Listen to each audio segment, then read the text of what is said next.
I'm sure for many of you involve music and dancing.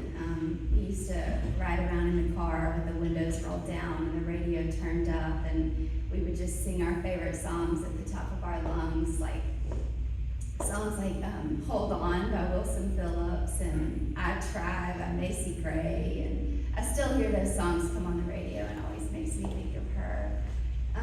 She loved that Sheryl Crow song, All I Want to Do Is Have Some Fun. I never really liked that song, but she loved it, and I think it is like kind of a perfect theme song for her life. She just loved to have fun. She told me one time that she lived for the weekends, and she was always planning a fun outing or activity, usually that involved, art or live music, and it was even better if she could bring her hula hoop. I haven't seen much of my mom in the past few years. We went through sort of periods where we were closer and periods where we didn't see each other as much. But she shows up in my thoughts a lot. She's been very present in my life. Just like things that she taught me or that I learned from her, like little things, like I noticed, the way I chop carrots, or the way that I make a bed, or like even when I put the toilet paper roll on the holder, always with the paper going down, never up. That was something she taught me, and even if I'm at somebody else's house and it's the wrong way, I'll change it.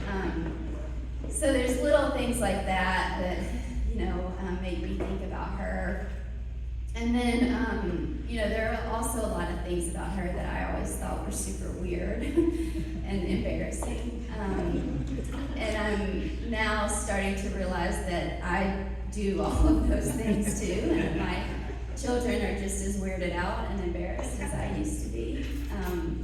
So if we're, watching a movie or something, I'm usually on the floor stretching, and my kids will say, "Well, there's Mom rolling around on the floor again." But she introduced me to yoga, a long time ago, like way before it was sort of popularized.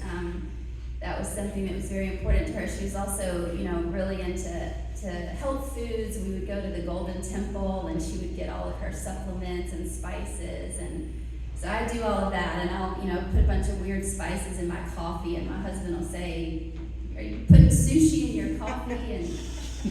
And so, there's things like that remind me of her. And even with my girls, there are several things, that remind me of my mom. Like my oldest ever is, she's very crafty, and she's into crocheting. My mom loved to crochet. She tried to teach me, but I didn't have the patience for it. But Ever taught herself how to do that. I know that my mom would be really happy about that. And my youngest, Ollie, is a dancer. She just came from a dance competition, if you can't tell by her makeup. So I see her, just as Charles said, in the world and in the people around me. We moved recently, so this past week I've been unpacking, and it seems like pretty much every box that I open, there's something in there that reminds me of her, like something that she's given me over the years, like an eclectic piece of jewelry or art, or clothing, something that she made or found at like a cool art show. She was a really thoughtful gift giver, so it's been fun to find all these little things that have been packed away, just gifts that she's given me over the years. But I have been also sad, like this is kind of a transitional time for me and for our family, and we moved houses. My girls they're on the verge of becoming teenagers, which is crazy. And I've been sad that my mom won't be a part of this next phase of my life.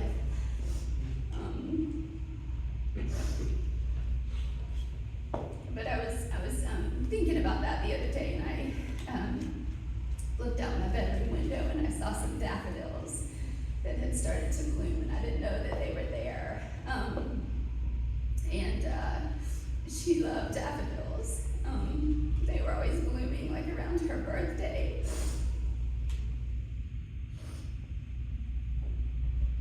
Charles has put some out here. And I know they made her really happy. They're very pretty, and also they, would have been an indication that the weather was starting to warm up, and she hated cold weather. So I'm gonna plant some more. But when I saw those, I kind of felt her telling me, like, I will be with you in this phase and in every phase of your life. So that was comforting. One of our favorite things to do together was go to the Day of the Dead festival at Bare Hands Gallery. Well, it used to be Bare Hands. It's gotten really big now, but I don't know if you've ever been, but it's a beautiful holiday. It's very popular in Mexico, but people build these altars to their loved ones that have passed on. And it's a really special way to, honor their loved ones and to keep their memories alive. So some of the altars are really simple and some of them are more elaborate, but usually they have like photos of the person or objects to represent some activity that they loved or just things that were meaningful to them. And my mom and I would walk around and look at all the altars, and one year she said, I want you to do an altar for me. And I was like, yeah, okay. I mean, when you pass on, I'll do that. And this was, 20 years ago. And she said, no, I want you to go ahead and do it now. And I was like, that's not what this is. Like, you can't just do that for, someone that's living. And anyway, so, it's a very typical request of hers, but I thought it was just really weird, and I didn't do it. But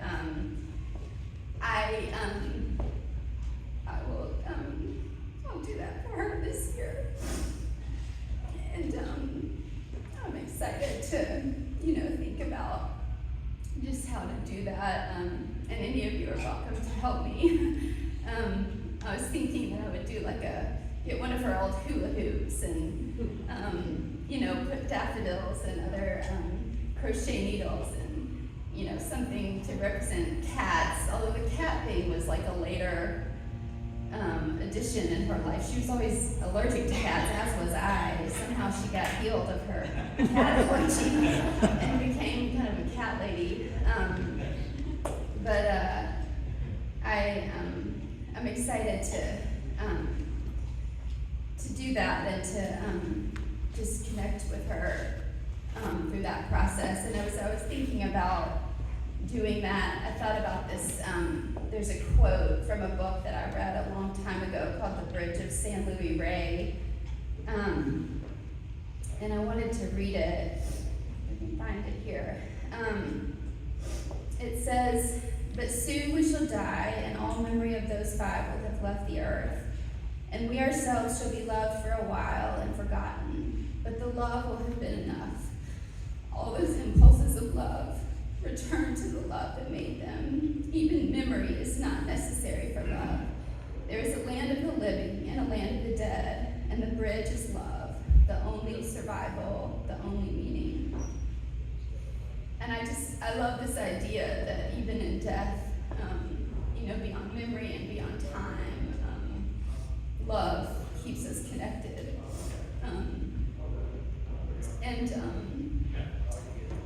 I had a complicated relationship with my mom.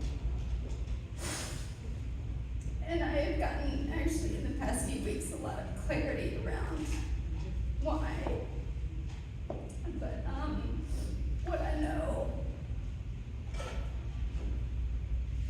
very deeply, and something that I just feel very sure of, is that we loved each other.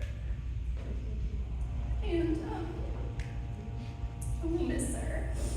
And I hope that whenever you all see daffodils